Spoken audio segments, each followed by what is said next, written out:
Segundo Mateus, Jesus adentra o deserto com o propósito explícito de ser tentado pelo próprio diabo. Enquanto Jesus jejua, uma batalha está prestes a eclodir. Nestes primeiros versículos de Mateus, encontramos informações cruciais. O Espírito Santo guia Jesus, aquele mesmo Espírito que desceu sobre ele durante seu batismo. E agora, esse mesmo Espírito o conduz ao deserto. Mateus, capítulo 13. Mas Jesus respondeu e disse a ele: permite que seja assim agora, pois é assim que devemos cumprir toda a justiça. Então ele permitiu. Depois de ter sido batizado, Jesus emergiu imediatamente da água, e eis que os céus se abriram para ele, e ele viu o Espírito de Deus descendo como uma pomba e pousando sobre ele. E subitamente uma voz veio dos céus dizendo: este é meu Filho amado, em quem estou bem satisfeito. Mateus progressivamente demonstra que o Espírito é o agente pessoal que estará intimamente envolvido em guiar Jesus ao longo de sua vida terrena. Jesus veio para cumprir a vontade do Pai que o enviou, e é o Espírito que o orienta nessa jornada. Assim, Jesus não está apenas no deserto para se comunicar com o Pai, mas também para confrontar o inimigo. Esse mesmo Espírito concederá a Jesus a capacidade de resistir às tentações de Satanás. Embora Herodes tenha sido o primeiro adversário humano de Jesus, a verdade é agora revelada. O verdadeiro adversário é o diabo, ou como ele é posteriormente chamado, Satanás. Isso indica que Jesus é especificamente tentado pelo diabo. O termo grego diabolos, acusador, aparece antes do artigo definido. Isso representa um ser, não uma representação da depravação ou propensão à corrupção. Mateus capítulo 13, versículo 39, Nova Versão Internacional. O inimigo que semeou essas sementes é o próprio diabo. A colheita representa o fim dos tempos, e os ceifeiros são os anjos. Precisamos compreender que o diabo é uma entidade, não uma abstração. O diabo não é uma noção vaga. Como adversário verdadeiro de Deus, o diabo lidera um grupo de poderosas entidades espirituais que trabalham ao seu lado para frustrar os planos de Deus. Efésios, capítulo 2, versículos de 1 a 3, Nova Versão Internacional. E a vocês que estavam mortos em suas transgressões e pecados, nos quais costumavam viver quando seguiam a presente ordem deste mundo e o príncipe do poder do ar, o espírito que agora está atuando nos que vivem na desobediência. Entre eles, também todos nós antes vivíamos, gratificando os desejos da nossa carne, seguindo os seus impulsos e pensamentos. Como os outros, éramos por natureza merecedores da ira. Essa é uma batalha crucial, onde o governante do reino do ar tenta deter o avanço do reino de Deus. A imagem que vemos aqui é consistente com o quadro que vemos em outros lugares da estratégia de Satanás. O inimigo não lançará um ataque frontal. Em vez disso, tentará desviar a atenção com uma série de tentações. O verbo pirazo, que pode significar tentar ou testar, é a raiz da palavra tentado. Uma tentação é um convite para ir contra a vontade de Deus, como Satanás tentará fazer com Jesus. Um teste tenta persuadir uma pessoa a ser fiel à vontade de Deus, na esperança de que a pessoa passe no teste. Tiago, capítulo 1, versículo 13, Nova Versão Internacional. Que ninguém, ao ser tentado, diga: estou sendo tentado por Deus, pois Deus não pode ser tentado pelo mal, e a ninguém tenta. A Escritura é clara de que Deus nunca tenta ninguém a fazer o mal, mas Deus utiliza eventos para testar o caráter ou a determinação de uma pessoa com a intenção deliberada de, fomentando fins positivos, Satanás pretende persuadir Jesus a ir contra a vontade do Pai. Porém, em meio a essas circunstâncias, o Pai transforma a intenção maligna de Satanás em algo bom, fortalecendo Jesus para seu papel messiânico. Em outras palavras, Satanás não age independentemente de Deus, pois Deus controla tanto o tentador quanto as circunstâncias. Deus nunca permitirá que alguém seja tentado além do que é capaz de suportar. 1 Coríntios, capítulo 10, versículo 13. Nenhuma tentação os sobreveio, senão humana, mas fiel é Deus, que vos não deixará tentar acima do que podeis. Antes, com a tentação, dará também o escape, para que a possais suportar. Mateus, capítulo 4, versículos 3 e 4. O tentador, aproximando-se dele, disse: Se és o Filho de Deus, manda que estas pedras se transformem em pães. Ele, porém, respondeu: Está escrito: Não só de pão viverá o homem, mas de toda a palavra que procede da boca de Deus. Satanás se aproxima de Jesus e Jesus rejeita essas tentações. Podemos observar um padrão que é frequentemente evidente no ministério de Jesus. Esse padrão também é crucial para a nossa própria resistência à tentação. As primeiras palavras do tentador expressam a natureza das tentações. Se és o Filho de Deus. Essa frase crítica reflete o objetivo geral do tentador de manipular Jesus. Se és o Filho de Deus, manda que essas pedras se transformem em pães.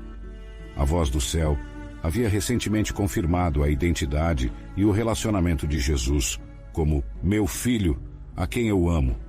Satanás não questiona a identidade de Jesus como o Filho de Deus, nem está tentando fazer Jesus questioná-la. Em vez disso, ele tenta fazer Jesus usar de maneira inadequada suas prerrogativas como Filho de Deus. Ele parece estar tocando na identidade de Jesus, quase lisonjeando-o, a fim de enganá-lo a ir contra a vontade do Pai. Por que passar fome se és o Filho de Deus? Apenas transforme essas pedras em pães, algo que você pode fazer, e alimente-se. O tentador parece sugerir que Jesus é capaz de realizar tal milagre, já que posteriormente multiplica pães e peixes para alimentar 5.000 e 4.000 pessoas, respectivamente. Mas não é a vontade de Deus que ele adquira comida miraculosamente aqui. Jesus veio para viver verdadeiramente como um ser humano. A vida, uma vida que inclui os meios normais de aquisição de comida. Transformar as pedras em pães teria levado Jesus além da vontade do Pai para a experiência encarnacional do Filho. As tentações são uma das maneiras pelas quais o inimigo tenta persuadir alguém a ir contra a vontade específica de Deus.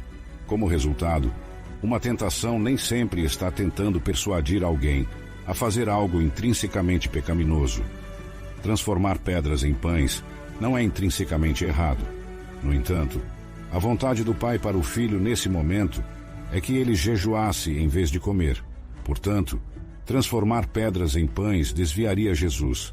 A verdadeira questão é qual é a vontade do Pai para o Filho.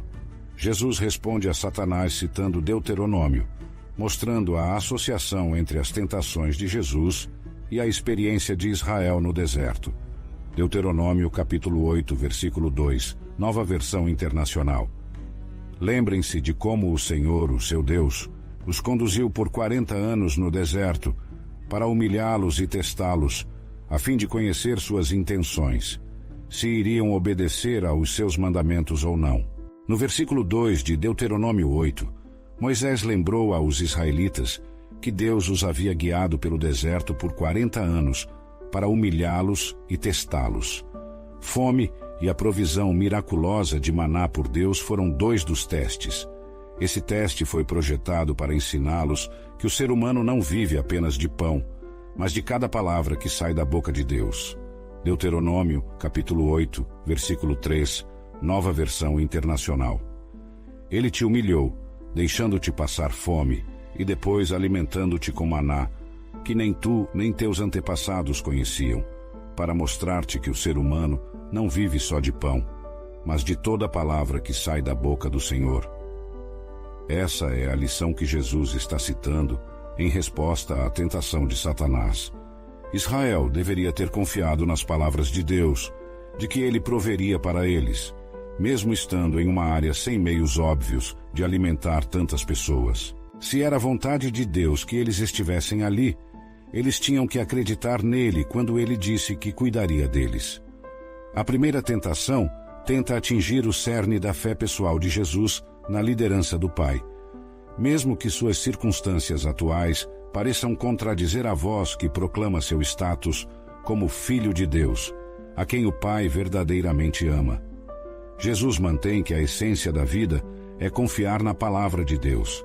Ele não precisa transformar pedras em pães para provar sua identidade ou satisfazer suas necessidades. O Pai o declarou como o Filho. O Espírito o conduziu ao deserto, e ele não irá contra a vontade do Pai. Então o diabo o levou até a cidade santa, colocou-o no topo do templo e disse: Se és o Filho de Deus, lança-te abaixo, pois está escrito: Ele dará aos seus anjos ordens a teu respeito, e eles te susterão nas mãos, para que nunca tropeces em alguma pedra. Jesus respondeu: Também está escrito: Não tentarás o Senhor, teu Deus. Mateus capítulo 4, versículos de 5 a 7. Se a primeira tentação ataca a vida individual do filho em relação à vontade do pai, a segunda é um ataque à responsabilidade nacional do filho. O diabo transporta Jesus para Jerusalém, a cidade santa, e o coloca no ponto mais alto do templo. Satanás se aproxima novamente de Jesus com as palavras: Se és o Filho de Deus, mas desta vez ele cita do Salmo 91, versículos 11 e 12, onde o salmista afirma o cuidado protetor de Deus para os fiéis em Israel. Porque aos seus anjos dará ordem a teu respeito, para te guardarem em todos os teus caminhos. Eles te susterão nas mãos, para que não tropeces com o teu pé em pedra. O diabo tenta Jesus a cair desse lugar alto, para que seu amoroso Pai possa enviar anjos para resgatá-lo. Jesus é capaz de fazer tudo o que o diabo o tenta a fazer.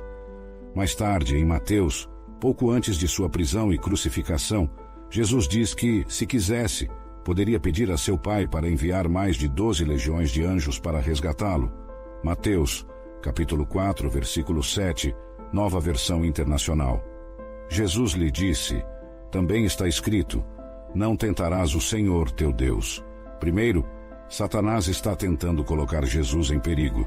Ao fazer isso, Jesus estaria testando inadequadamente o amor de seu Pai, tentando manipulá-lo para enviar uma força de resgate de anjos. Tais exigências não são feitas por verdadeira fé. Jesus está sendo pressionado a confirmar sua relação com o Pai. O Pai realmente o ama? Prove isso, enviando ajuda. Novamente, o diabo o levou a um monte muito alto, mostrou-lhe todos os reinos do mundo e sua glória, e disse a ele: Tudo isso te darei se te prostrares e me adorares. Então Jesus lhe disse: Retira-te, Satanás, pois está escrito: Adorarás o Senhor, teu Deus, e só a Ele servirás. Mateus capítulo 8, versículos de 8 a 10. As tentações não têm apenas elementos pessoais e nacionais, mas agora o diabo revela uma dimensão universal também. Ele leva Jesus a um monte alto, mostra-lhe todos os reinos do mundo e sua glória, e depois faz uma oferta surpreendente: Tudo isso te darei se te prostrares e me adorares. Que tentação cruel! Esses reinos são a própria razão pela qual Jesus deixou de lado sua própria glória. Seu propósito final é reunir as nações no reino de Deus, mas antes de se sentar em seu trono real, ele deve ser crucificado. Então, o diabo oferece um atalho. Jesus pode evitar o calvário de seu sofrimento humano e a agonia da cruz. Assim, Jesus declara enfaticamente: Retira-te de mim, Satanás, pois está escrito: Adorarás o Senhor teu Deus, e só a Ele servirás. Nessa resposta, Jesus exerce sua autoridade legítima sobre Satanás, emitindo seu primeiro comando e citando pela terceira vez o livro de Deuteronômio. Deuteronômio capítulo 6, versículo 13 até 15. E tema ao Senhor, seu Deus, sirva-o apenas e faça os seus juramentos em nome dele. Não siga outros deuses, os deuses dos povos ao seu redor, pois o Senhor, o seu Deus, que está no meio de você, é um Deus zeloso. A ira do Senhor, o seu Deus, acenderá contra você, e ele o exterminará da face da terra. Jesus o derrota com uma palavra. Aqui, 3 pontos essenciais se destacam. Primeiro, no relato paralelo em Lucas, Satanás enfatiza que lhe foi concedida a autoridade sobre todos os reinos do mundo, a qual ele pode delegar a quem ele quiser. Satanás exerce considerável poder sobre as pessoas e as forças deste mundo, mas seu poder é limitado. Efésios capítulo 2, versículos 1 e 2, Nova Versão Internacional. Vocês estavam mortos em suas transgressões e pecados, nos quais costumavam viver, quando seguiam a presente ordem deste mundo e o príncipe do poder do ar, o espírito que agora está atuando nos que vivem na desobediência. Apocalipse capítulo 13, versículos 1 e 2, Nova Versão Internacional.